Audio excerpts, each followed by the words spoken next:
America likes to pretend it's the global sheriff, riding in to save democracy wherever it's threatened. But here's the uncomfortable truth Washington doesn't want you to hear. Taiwan isn't about democracy. It was never about democracy. When the United States protected Taiwan in 1950, it was backing a military dictatorship that would murder thousands of its own people. For 38 years, America's beacon of democracy in Asia was under martial law. No. This is about something far more brutally pragmatic: semiconductors and strategic choke points. Taiwan produces 92% of the world's most advanced chips. Without them, your iPhone becomes a brick. Your car won't start, and America's entire military advantage evaporates overnight. The Pentagon's most sophisticated weapons systems, F-35 fighters, Aegis destroyers, precision-guided munitions, all depend on Taiwanese silicon. But here's what should keep American policymakers awake at night. You've spent 2 decades telling yourselves that economic interdependence would pacify China. You were catastrophically wrong. Beijing has been methodically preparing for this conflict while you were distracted in Afghanistan and Iraq. They've built the world's largest navy. They've rehearsed invasion scenarios. And most critically, they've accepted the economic price of war. The PLA now conducts daily incursions across the median line. Chinese satellites map every bunker in Taiwan. Their hypersonic missiles can sink American carriers before you even know you're under attack. And the truly terrifying part? A war over Taiwan won't be another distant conflict you watch on CNN. When those chips stop flowing, the American economy implodes. We're talking about a $10 trillion crater in global GDP. Your comfortable suburban life, gone. Your technological superiority, eliminated. Your century of dominance, over. And yet, Washington keeps sleepwalking toward a war it cannot afford to fight and cannot afford to lose. I'm James Whitfield from Faultline Economics. While others chase headlines, we examine the systems that actually shape history, geography, demographics, and economic fundamentals. Today, we're analyzing the Taiwan Strait crisis. This is strategic clarity in a complex world. Let's establish the strategic reality.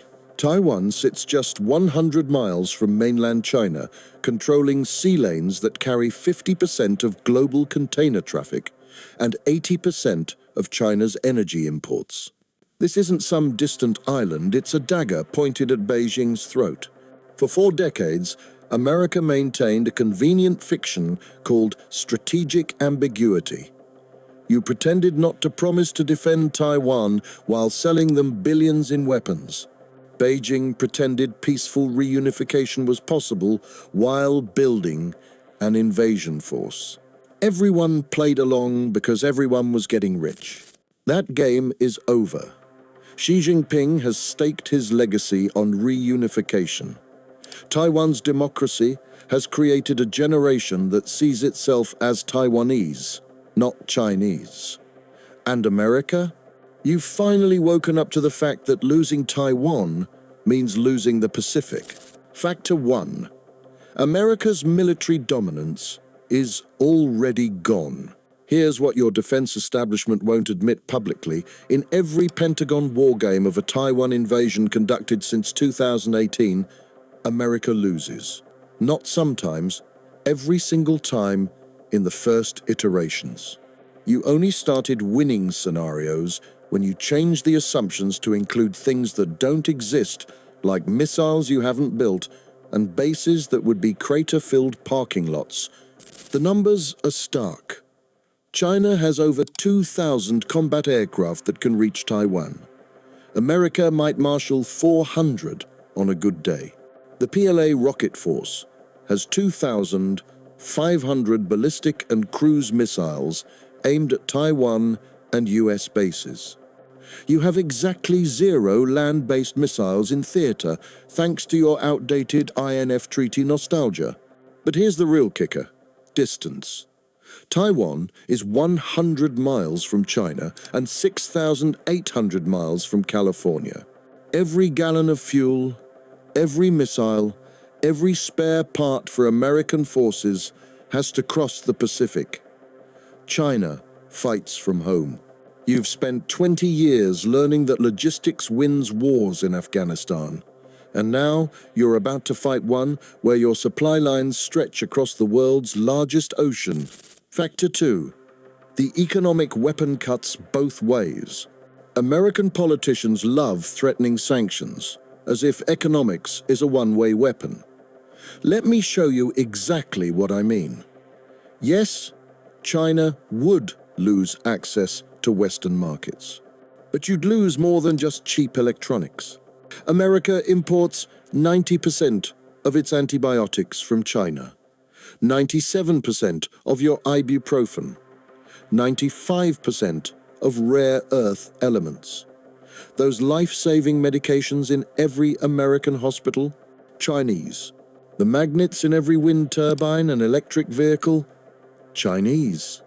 The very industrial capacity you'd need to fight a prolonged war, you outsourced it to your strategic rival. And semiconductors? TSMC in Taiwan manufactures 100% of the chips that power America's most advanced military systems. Not most all. The Javelin missiles you're sending to Ukraine, they need 250 semiconductors each. Good luck building more when Taiwan's foundries are rubble. The economic modeling shows a Taiwan conflict would cause the S&P 500 to drop 30% overnight. That's your 401k, your pension, your entire retirement evaporating. Gas prices would triple. Inflation would hit 15%. And that's the optimistic scenario. Factor 3. China has already won the information war. While America debates pronouns and political correctness, China has mobilized its entire society for this conflict. Their population believes Taiwan is rightfully theirs. They've accepted economic sacrifice for national rejuvenation. Meanwhile, what percentage of Americans could even find Taiwan on a map? Your own polling shows 52% of Americans oppose defending Taiwan if it means military casualties. That number jumps to 75% if it means economic hardship at home. You couldn't maintain public support for Afghanistan when casualties were in the thousands.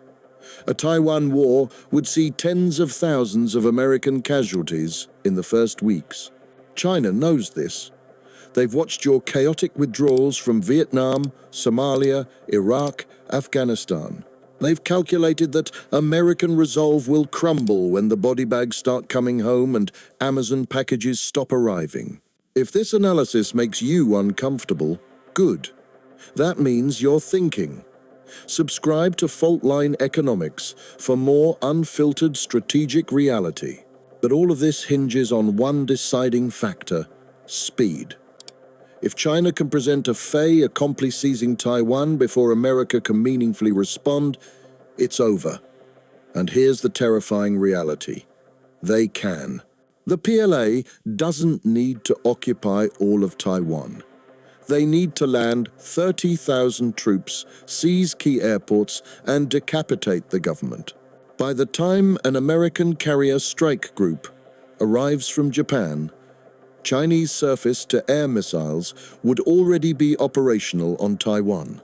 You'd be trying to liberate an island fortress armed with the world's most advanced anti-access systems. Let's hear from you. Do you think America should risk World War III for an island 7,000 miles away? Or is Taiwan's independence worth your economic prosperity? Drop your honest take in the comments.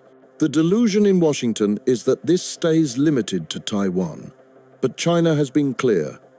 Intervention means strikes on US bases in Japan, Guam, possibly Hawaii. North Korea would move on Seoul. Iran would activate in the Middle East. You'd be fighting on 4 fronts with a military built for one, and nuclear escalation China has accelerated its nuclear buildup to 1,000 warheads by 2030. They've told your diplomats privately that Taiwan is worth nuclear war. Is it worth it to you? For the definitive deep dive on China's strategic ambitions and why the West keeps misreading them, get The Avoidable War by Kevin Rudd on Audible. Link in the description for a free trial. This connects directly to our breakdown of China's economic collapse, the internal pressures making external aggression more likely. Card on screen and linked below. So what happens by 2050? If current trajectories hold, China takes Taiwan by 2030, whether through force or coercion. America's Pacific century ends. The global economy reorganizes around a Chinese-dominated East Asia. Your technology sector loses its edge without Taiwanese semiconductors.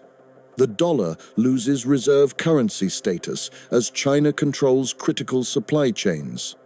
American military bases retreat to Hawaii. The rules-based order becomes Beijing's rules. But here's the alternative future nobody wants to contemplate. A radioactive Taiwan Strait, millions dead, the global economy in ruins, and two nuclear powers locked in a new Cold War that makes the last one look peaceful. The comfortable assumptions of American primacy are crumbling. You don't have military superiority in the Taiwan Strait. You don't have economic leverage without catastrophic self-harm. And you certainly don't have the national unity for a generational conflict with a nuclear power. Taiwan isn't your unsinkable aircraft carrier. It's your trillion-dollar trap. A conflict you cannot win decisively, cannot afford economically, and cannot sustain politically. Yet walking away means accepting the end of American hegemony in the Pacific. The future isn't written, but the blueprint is there for those who know how to read it.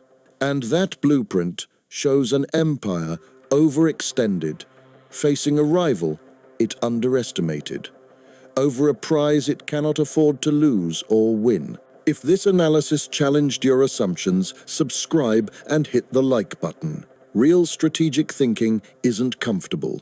Stay strategic.